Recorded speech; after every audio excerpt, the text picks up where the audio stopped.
যে দলের কাজ করবে পদ তার সঙ্গে থাকবে, যে দলের কাজ করবে না, দল বিপদে পড়লে দলের হয়ে কাজ করবে না, দল তার জন্য ফুলের মালা গেঁথে তার গলায় পরানোর জন্য রেডি হয়ে থাকবে না।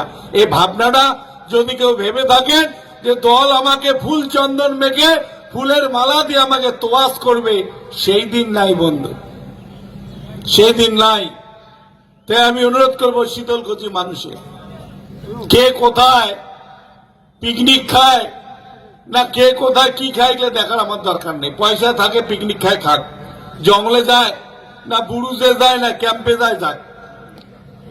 ছেলেরা অনেকে পিকনিক খায়, জানুয়ারি মাস শুদ্ধ মানুষ পিকনিক খায়, প্রত্যেক দিন দেখি পিকনিক।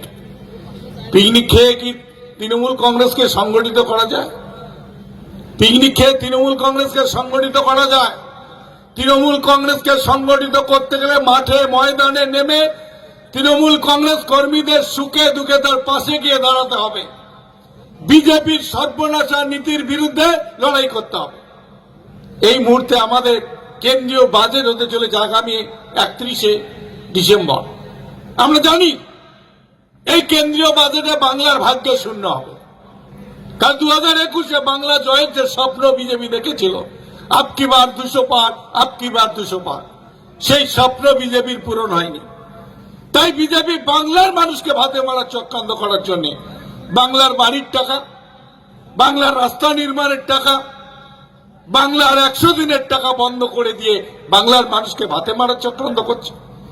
কিন্তু আমরা বাংলার সরকার মাননীয় মুখ্যমন্ত্রী মমতা ব্যানার্জি থেমে নেই, তিনি লড়াই করছেন। আমরা সাংসদরা দিল্লিতে দাঁড়িয়ে লড়াই করছি যে বাংলা তাদের ন্যায্য অধিকার কেন্দ্রীয় সরকারকে বাংলাকে দিতে হবে, তার লড়াই আমাদের চলছে। তাই আমরা আমাদের বাংলার মানুষকে তাদের বঞ্চিত না করার জন্য বাংলার তহবিল থেকে আমরা বাংলার বাড়ির 12.5 লক্ষ মানুষের টাকা ইতিমধ্যে আমরা দিয়েছি। মুখ্যমন্ত্রী ঘোষণা করেছে 2025 সালের মধ্যে আরো 16 লক্ষ বাড়ি, বাংলার বাড়ি মানুষের অ্যাকাউন্টে টাকা ঢুকবে, তার জন্য লিস্ট তৈরি হচ্ছে। আবাস যোজনা বাংলার প্রত্যেকটা মানুষ পাবে।